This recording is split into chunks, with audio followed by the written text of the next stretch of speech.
दोस्तों previous episode में हमने देखा कि ऑटोमन एम्पायर को ख़त्म करने के लिए ग्रीक रिवॉल्यूशनरीज ने किस तरीके से एक सीक्रेट सोसाइटी और एक मॉडर्न फौज तैयार की और उसके बाद ग्रीक रिवॉल्यूशनरीज ने ग्रीक रिवॉल्यूशन की शुरुआत करके कलमाटा पर कब्जा कर लिया था। इस एपिसोड में हम battle of Alamana bridge, battle of trench और बैटल ऑफ ग्रेविया इनकी कंप्लीट डिटेल्स देखेंगे और इसी के साथ हम ये जानेंगे कि आखिर ऐसा क्या हुआ कि ऑटोमन एम्पायर इतना कमज़ोर हो गया था और वो कौन से 3 ऐसे रीजंस थे जिसकी वजह से ऑटोमन एम्पायर 18th सेंचुरी में इतना कमज़ोर हो गया था। और मोस्ट इंपॉर्टेंट, ग्रीक बागियों ने मुसलमानों पर ऐसे कौन से जुल्म सितम किए कि जिनको शब्दों में बयान ही नहीं किया जा सकता। मैं मोहम्मद अनस स्वागत करता हूं आपका ऑटोमन्स वर्सेस वेस्ट के तीसरे एपिसोड में। इस एपिसोड में हम यही सारी डिटेल्स जानेंगे। कलमाटा पर कब्जा करने के बाद ग्रीक रिवॉल्यूशनरीज ने निवारिनो पर हमला किया और निवारिनो को चारों तरफ से घेर लिया। दोस्तों निवारिनो की ये घेराबंदी लगभग 6 महीनों तक चली और 6 महीनों तक कोई उस्मानी मदद ना आने पर और भूख और प्यास से परेशान होने के बाद इस शहर के लोगों ने ग्रीक रिवॉल्यूशनरीज से एक मुआहदा किया कि अगर ये शहर हम आपके हवाले कर दें तो क्या आप हमें यहाँ से जिंदा जाने दोगे। तो ग्रीक रिवॉल्यूशनरीज ने कहा ठीक है, पर तुम लोगों को अपनी सारी संपत्ति और सोना चांदी हमारे हवाले करना होगा। तो मुसलमानों ने इनकी शर्तों को मानने के बाद सारा सोना चांदी और अपनी सारी संपत्ति इनको देकर इस शहर को इनके हवाले कर दिया। दोस्तों जैसे ही ये ग्रीक बागी शहर में दाखिल हुए, इन्होंने अपनी किसी भी डील को नहीं माना और मुसलमानों का कत्लेआम शुरू कर दिया। दोस्तों इस कत्लेआम की यह हद थी कि इन लोगों ने औरतों, बच्चों, बूढ़ों किसी को भी ना बख्शा और इन्होंने दूध पीते बच्चों को उनकी माँ की गोद से छीन लिया और छीनने के बाद इन बच्चों की टांगों को पकड़कर इनको पत्थर पर देकर मार दिया। 3 से 4 साल के बच्चों को इन्होंने पानी में डूबने के लिए फेंक दिया। दोस्तों जब ये कत्लेआम पूरा हुआ तो इस शहर में मुसलमानों की लाशों के चट्टे लगे हुए थे, जिसके बाद इन ग्रीक बागियों को यह डर सताने लगा कि कहीं इन लाशों की वजह से इस शहर में कोई बहुत बड़ी बीमारी ना फैल जाए। दोस्तों इस पूरे इंसिडेंट को हम मैसेकर ऑफ तुर्क और निवारिनो मैसेकर के नाम से जानते हैं। इस मैसेकर के बारे में वेस्टर्न हिस्टोरियन जॉर्ज फिनली ने कुछ इस तरीके से लिखा था, आप स्क्रीन पॉज करके पढ़ सकते हो। दोस्तों इस मैसेकर में लगभग 3000 या फिर 8000 के करीब लोग मारे गए। दोस्तों इस कत्लेआम के बारे में अगर मैं आपको टर्किश हिस्टोरियंस के अकॉर्डिंग बताने लगूं तो ना मुझसे बताया जाएगा और ना ही आपसे सुना जाएगा। इस कत्लेआम में इन लोगों ने इंसानियत की सारी हदें ही पार कर दी थी। इस कत्लेआम को देखकर ऐसा लग रहा था कि जैसे ये लोग कोई इंसान नहीं हो बल्कि जानवर हो। दोस्तों ग्रीक बागियों ने जो ये मुसलमानों का कत्लेआम किया ये तो बस एक शुरुआत थी, असल कत्लेआम तो अभी बाकी था। और ऑटोमन एम्पायर ने इस कत्लेआम का बदला इन ग्रीक बागियों से कैसे लिया ये भी हम जरूर देखेंगे। अब निवारिनो पर कब्जा करने के बाद ग्रीक रिवॉल्यूशनरीज की ये फौज ट्रिपोलिस्टा की तरफ बढ़ी और इन्होंने ट्रिपोलिस्टा को चारों तरफ से घेर लिया। दोस्तों ट्रिपोलिस्टा पेलोपोनीस का एक बहुत ही अहम शहर था और ऑटोमन एम्पायर इसी शहर से पेलोपोनीस और सारे ग्रीस को कंट्रोल करता था। आप ट्रिपोलिस्टा को पेलोपोनीस का हार्ट भी समझ सकते हो। बिना ट्रिपोलिस्टा पर कब्जा किए पेलोपोनीस पर कब्जा ही नहीं किया जा सकता था। दोस्तों ग्रीक रिवॉल्यूशनरीज ने ट्रिपोलिस्टा को घेरा जरूर था, पर इन लोगों को कुछ खास कामयाबी हासिल नहीं हो रही थी। तभी सारे ग्रीक रिवॉल्यूशनरीज ने मिलकर ट्रिपोलिस्टा की घेराबंदी की जिम्मेदारी थियोडोरस कोलिकोट्रोनिस को दे दी। थियोडोरस ने ट्रिपोलिस्टा के इस शहर में आते ही सबसे पहले उस्मानी फौज को खत्म करने के लिए एक प्लान बनाया। इस प्लान के तहत थियोडोरस ने 1 मीटर गहरी और 2 मीटर चौड़ी ट्रेंच बनाने के ऑर्डर्स दिए। थियोडोरस ने बेंटिनी के गांव से लेकर लुकास हिल तक एक ट्रेंच बनवाई। ये ट्रेंच 700 मीटर लंबी थी और इस ट्रेंच को ग्रीक रिवॉल्यूशनरीज ने सिर्फ 3 दिन में बना दिया था। इसके अलावा इस शहर को चारों तरफ से घेरने के लिए थियोडोरस ने ट्रेंचेस का एक बहुत ही खतरनाक नेटवर्क बना दिया। थियोडोरस ने ये ट्रेंचेस उस्मानी फौज की सप्लाई लाइन कट करने के लिए बनाई थी ताकि उस्मानी फौज को ट्रिपोलिस्टा के बाहर से कोई भी मदद ना मिले और उस्मानी फौज हथियार डालने पर मजबूर हो जाए। दोस्तों जब भी कोई वॉर लड़ी जाती है और जो भी कोई एक्सपीरियंस कमांडर होता है उसके 2 मकसद होते हैं, या तो दुश्मन को अपनी ताकत से हरा दिया जाए या फिर उनकी सप्लाई लाइन पर कब्जा कर लिया जाए और उसके बाद दुश्मन को हथियार डालने पर मजबूर किया जाए। क्योंकि दोस्तों कोई भी वॉर बिना हथियार और खाने पीने के सामान के लड़ी ही नहीं जा सकती है। दोस्तों ट्रेंचेस बनाने की ये बहुत ही फेमस स्ट्रेटेजी थी। इस स्ट्रेटेजी को पहली बार वर्ल्ड वॉर 1 में यूज किया गया और दूसरी बार इस स्ट्रेटेजी को वर्ल्ड वॉर 2 में यूज किया गया और ये स्ट्रेटेजी दुश्मन को मारने के लिए काफी होती थी। इन ट्रेंचेस में फौजी इस तरीके से खड़े हो जाते थे और फिर गोलियों से दुश्मनों पर हमला करते थे। दोस्तों ग्रीक रिवॉल्यूशनरीज ने जो ट्रिपोलिस्टा की घेराबंदी की थी उसके बाद ट्रिपोलिस्टा में मौजूद उस्मानी फौज और मुसलमानों के पास खाने पीने की बहुत ज्यादा कमी होती थी, जिसकी वजह से उस्मानी फौज ट्रिपोलिस्टा के किले से बाहर निकलकर अपने लिए खाने पीने का सामान इकट्ठा करती थी। अब थियोडोरस ने यह प्लान बनाया कि जैसे ही उस्मानी फौज ट्रिपोलिस्टा के किले से बाहर निकलेगी हम उनको चारों तरफ से घेर कर मार देंगे। 9 अगस्त 1821 को अलीबे 3000 फौजियों का उस्मानी लश्कर लेकर एक ग्रीक बागी ग्रुप डेग्रिस को खत्म करने और अपने लिए खाने पीने का सामान इकट्ठा करने के लिए ट्रिपोलिस्टा के किले से बाहर निकल गए। जैसे ही थियोडोरस को उस्मानी फौज के किले से बाहर निकलने की खबर मिली, उसने तुरंत अपनी फौज को ट्रेंचेस में पोजीशन लेने के ऑर्डर्स दिए। दोस्तों, अली बे अपनी फौज के साथ लगभग डेगरिस को खत्म करने ही वाले थे। इतने में थियोडोरस ने अपनी फौज को ऑर्डर्स दिए और अली बे को चारों तरफ से घेर लिया। दोस्तों, थियोडोरस ने पहले ही अपने फौजियों के साथ यहाँ पर जाल बिछा रखा था। जब अली बे ने देखा कि वो चारों तरफ से घिरने वाले हैं, तो वो अपनी फौज के साथ ट्रिपोलिस्टा की तरफ पीछे हटने लगे। पर दोस्तों, ट्रिपोलिस्टा के रास्ते में थियोडोरस ने पहले ही यिप्सिलंतिस को एक छोटे फौजी दस्ते के साथ पोजीशन कर दिया था। यिप्सिलंतिस का काम अली बे और उस्मानी फौज को उस जगह पर लेकर जाने का था जहां पर थियोडोरस ने अपनी सारी फौज के साथ जाल बिछा रखा था। और यिप्सिलंतिस ने थियोडोरस के प्लान के मुताबिक सारी उस्मानी फौज को इस जगह पर ले आया और सारे ग्रीक बागियों ने उस्मानी फौज को चारों तरफ से घेर लिया। थियोडोरस यहाँ पर पूरी उस्मानी फौज को खत्म करने वाला था। इतने में अली बे की मदद के लिए उस्मानी कैवलरी आ गई। दोस्तों, उस्मानी कैवलरी बिल्कुल ठीक टाइम पर आई थी। अगर ये उस्मानी कैवलरी थोड़ी सी भी देर हो जाती तो शायद कोई भी उस्मानी फौजी यहाँ पर जिंदा ना बचता। दोस्तों, अली बे एक एक्सपीरियंस कमांडर थे। उन्होंने अपनी इस उस्मानी कैवलरी को ऑर्डर्स दिए हुए थे कि अगर मैं टाइम पर ट्रिपोलिस्टा में ना आऊं तो तुम मुझे बचाने के लिए आ जाना। इसके बाद ट्रेंचेस में मौजूद ग्रीक बागी और ट्रेंचेस के बाहर उस्मानी फौज के बीच बहुत ही खतरनाक जंग की शुरुआत हो गई और ग्रीक बागी इन ट्रेंचेस में से बड़ी आसानी से उस्मानी फौजियों को शहीद कर रहे थे और चारों तरफ से उस्मानी फौज पर गोलियों की बारिश कर रहे थे। जब ट्रिपोलिस्टा में मौजूद बाकी बची हुई उस्मानी फौज ने अपने भाइयों का यह हाल होते हुए देखा तो वो भी ट्रिपोलिस्टा के किले से बाहर निकलकर अपने इन भाइयों की मदद के लिए आ गए। अब ट्रेंचेस के दोनों तरफ वॉर शुरू हो गई और थियोडोरस कभी ट्रेंच के इस तरफ लड़ता, कभी उस तरफ लड़ता। दोस्तों, उस्मानी फौज बड़ी ही बहादुरी से इन ग्रीक बागियों से लड़ रही थी। इतने में अली बे ने देखा कि उनके पीछे से और ग्रीक्स आ रहे हैं, तो उन्होंने अपनी फौज को वापस ट्रिपोलिस्टा की तरफ इन ट्रेंचेस को पार करके वापस जाने के ऑर्डर्स दिए। दोस्तों, इन ट्रेंचेस को पार करना उस्मानी फौज के लिए किसी ब्लड बाथ से कम नहीं था और उस्मानी फौज बड़ी ही मुश्किल से अपनी जान बचाकर वापस ट्रिपोलिस्टा में आ गई। दोस्तों, इस बैटल को हम बैटल ऑफ ट्रेंच के नाम से जानते हैं।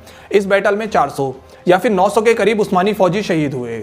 अली बे भी इस जंग के 3 दिन के बाद जख्मों से शहीद हो गए थे।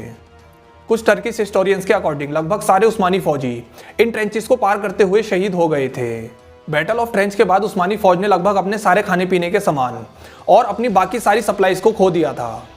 बैटल ऑफ ट्रेंच के बाद थियोडोरस ने ट्रिपोलिस्टा की घेराबंदी और भी ज्यादा मजबूत कर दी थी और थियोडोरस के इन ट्रेंचेस ने उस्मानी फौज की परेशानी और भी ज्यादा बढ़ा दी थी।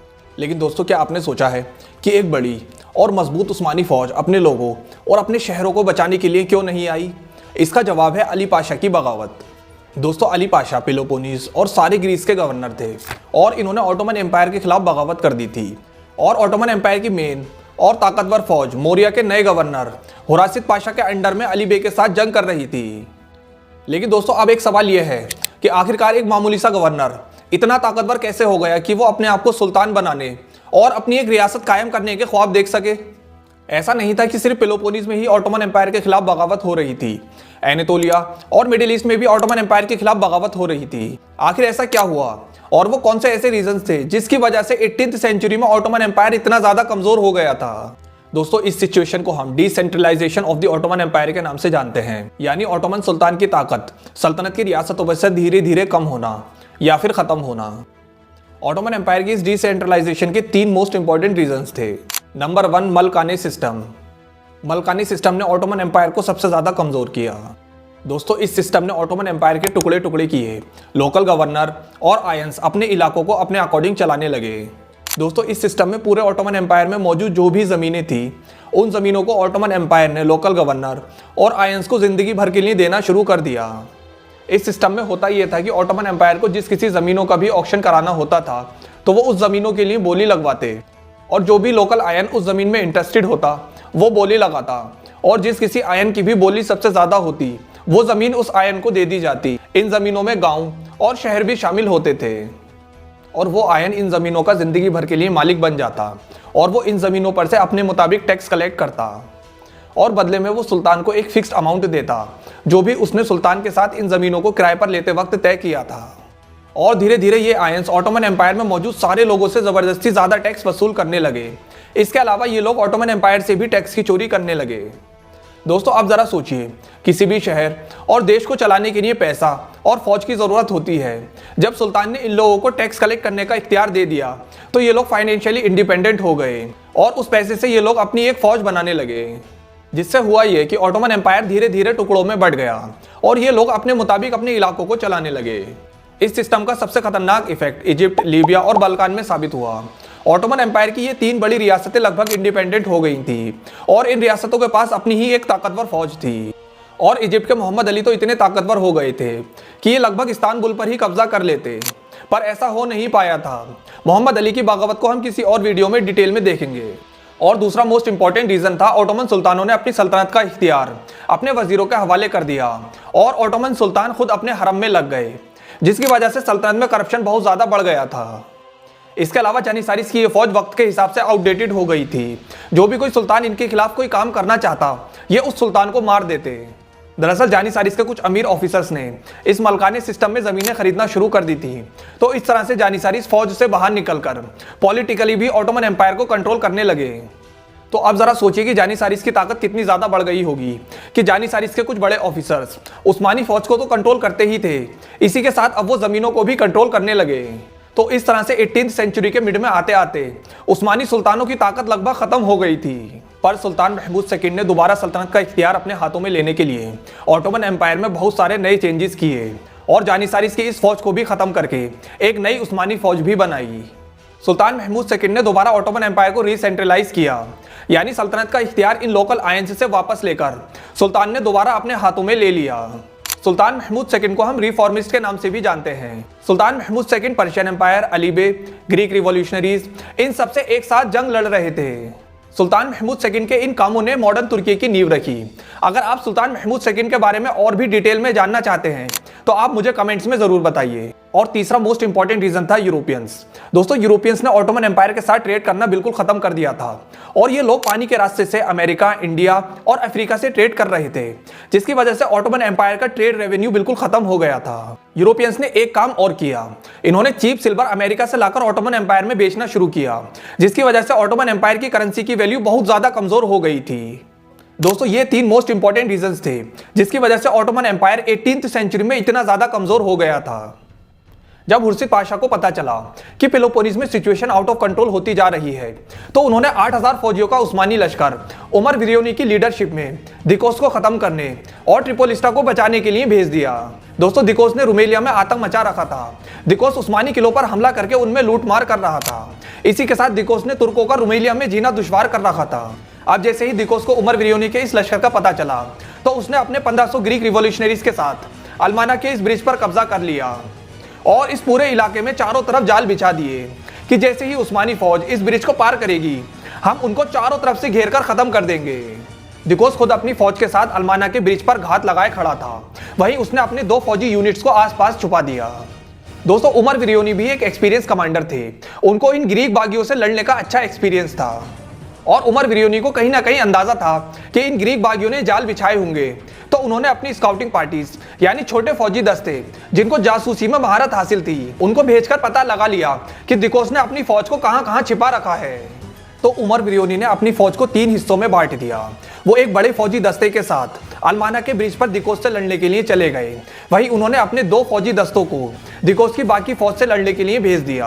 अब उमर विरियोनी ने अलमाना के इस ब्रिज पर दिकोस से काफी देर तक मुकाबला किया और तभी उनके दोनों फौजी दस्तों ने दिकोस की दोनों फौजों को हराकर दिकोस को पीछे से आकर घेर लिया। उमर विरियोनी ने दिकोस को हथियार डालने के लिए कहा, पर दिकोस ने हथियार नहीं डाले। तो उमर विरियोनी ने चारों तरफ से हमला करके दिकोस को कैद कर लिया। दिकोस को कैद करने के बाद उमर विरियोनी ने दिकोस को एक ऑफर दिया कि तुम अपनी बगावत खत्म करके उस्मानी फौज में शामिल हो जाओ और सल्तनत उस्मानिया की वफादारी कबूल कर लो। दिकोस ने इन ऑफर्स को मानने से साफ इनकार कर दिया और कहा कि मैं एक ग्रीक पैदा हुआ हूँ और एक ग्रीक की ही तरह मरूंगा।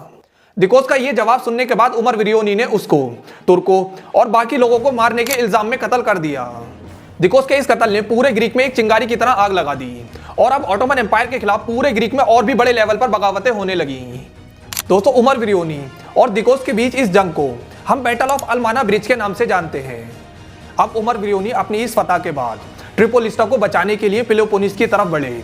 वहीं रास्ते में कुछ ग्रीक बागियों ने रास्ता बंद करके उमर विरियोनी को पेलोपोनेस में जाने से रोक लिया और ये ग्रीक बागी ग्रुप ओडेसियस की लीडरशिप में उमर विरियोनी का ग्रेविया इन में इंतजार करने लगा।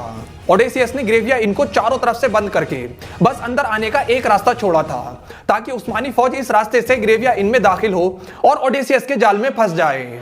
उमर विरियोनी ने चारों तरफ से ग्रेविया इन को घेरने के बाद ओडेसियस के पास एक मैसेंजर भेजा। ओडेसियस ने बिना इस मैसेंजर की बात सुने इस मैसेंजर को गोली मारकर शहीद कर दिया और इसी के साथ बैटल ऑफ ग्रेविया इन की शुरुआत हुई। दोस्तों ओडेसियस भी एक एक्सपीरियंस कमांडर था। उसको यूरोपियंस के famous attack volley fire technique में महारत हासिल थी। दोस्तों इस टेक्निक में फौज को कुछ इस तरीके से रखा जाता है और फ्रंट लाइन वाले फौजी पहले फायर करते हैं, उसके बाद सेकंड लाइन वाले फौजी आगे आकर फायर करते हैं और फर्स्ट लाइन वाले फौजी पीछे जाकर अपनी बंदूकों को रिलोड करते हैं। सेकंड लाइन के बाद थर्ड लाइन वाले फौजी आगे आकर हमला करते हैं और सेकंड लाइन वाले फौजी पीछे जाकर अपनी बंदूकों को रिलोड करते हैं। दोस्तों ये प्रोसेस इसी तरह से चलती रहती है और दुश्मन पर लगातार गोलियों की बारिश होती रहती है। जब उमर विरियोनी की फौज फ्रंट गेट से ग्रेविया इन में दाखिल होती तो उनको गोलियों की बारिश का सामना करना पड़ता और ये फौज वापस आ जाती। इसी तरह से कुछ ही घंटों में 300 उस्मानी फौजी शहीद हो गए, वहीं 600 से ज्यादा फौजी जख्मी हो गए थे। जब उमर विरियोनी ने अपनी फौज की ये कंडीशन देखी तो उन्होंने अपनी तोपें मंगाने के ऑर्डर्स दिए और उन्होंने ग्रेविया इन के बाहर कैंप्स लगा लिए। दोस्तों जब रात हुई तो रात के अंधेरे में ओडेसियस ग्रेविया इनको छोड़कर भाग गया, पर ओडेसियस का मकसद पूरा हो चुका था। दरअसल दोस्तों ओडेसियस उमर विरियोनी का टाइम खराब कर रहा था ताकि ग्रीक बागी ग्रुप पेलोपोनेस के रास्ते में उमर विरियोनी के खिलाफ और भी जाल बिछा सकें और ताकि ये लोग उमर विरियोनी से लड़ने के लिए अपनी फौजों को भी इकट्ठा कर सकें। जब सुबह होने के बाद उमर विरियोनी ने इन सारी सिचुएशंस को देखा तो वो अपनी जख्मी फौज के साथ यूबिया के आइलैंड्स में चले गए ताकि उनकी फौज इन जख्मों से ठीक हो जाए और वो अपनी फौज के लिए हथियार और खाने पीने का सामान इकट्ठा कर सकें। दोस्तों इस बैटल को हम बैटल ऑफ ग्रेविया इन के नाम से जानते हैं। दोस्तों नेक्स्ट वीडियो में हम ग्रीको टर्किश वॉर की और भी डिटेल्स देखेंगे। अगर आपको वीडियो अच्छी लगी हो तो लाइक शेयर सब्सक्राइब करना ना भूलें। मिलते हैं आपसे नेक्स्ट वीडियो में। खुदा हाफिज।